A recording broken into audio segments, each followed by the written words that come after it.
Hello, I'm Sally Hale with the League of Women Voters of Clark County. For 101 years now, the nonpartisan nonprofit league has been committed to empowering voters and defending democracy. Each month, we feature an article drawn from the Clark County Historical Museum League of Women Voters archives. The link is on the script attached to this video. For today's history moment, our league historian, Tracy Reilly Kelly, is talking about whether environmentalist might once have been a dirty word.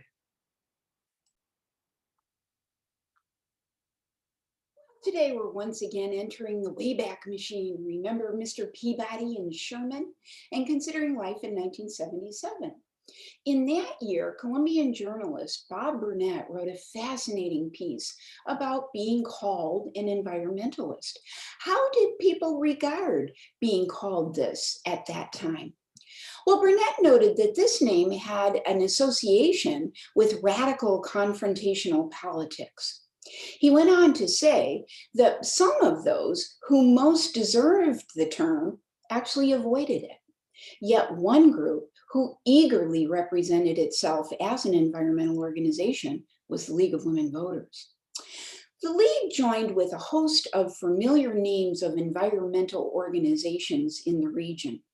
They would all list their support together as an aggregate and boasted more than 300 members locally. Interviewed, these organizations showed optimism for the future, saying that their memberships were growing with more grassroots awareness and involvement. It was a time when land use and industrial suburban development was a huge issue, right after the contentious 1968 Open Space Act. Mary Bauer, League member and chair of the Clark County Solid Waste Advisory Commission, said, "I hear environmentalist used as a dirty word all too often," she said. "I'm glad more people are finding fault with the more is better philosophy, and that concern over land use planning is finally sifting through to the general public."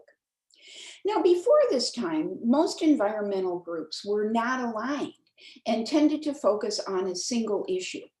The key concerns in the 70s were energy conservation, recycling, a new movement, solid waste disposal and reclamation, the future of the forest industry.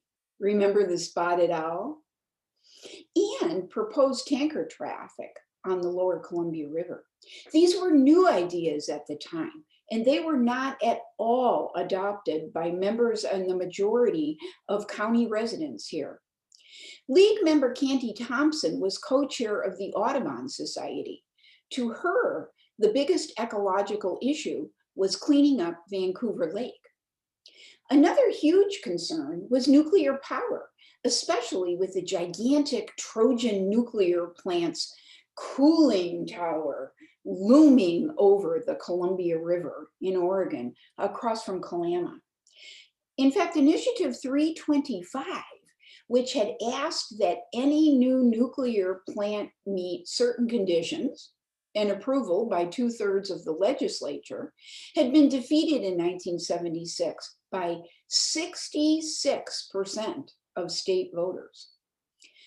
Now, this defeat served to energize local environmental groups. Dwight Peltz, the state coordinator for the Coalition for Safe Energy, said, "In one sense, it was a victory. People are more aware now of the danger. People who are involved in our organization case are more committed than ever." You know, as years went on, Trojan, in fact, was decommissioned. And being an environmentalist has become just being a regular citizen.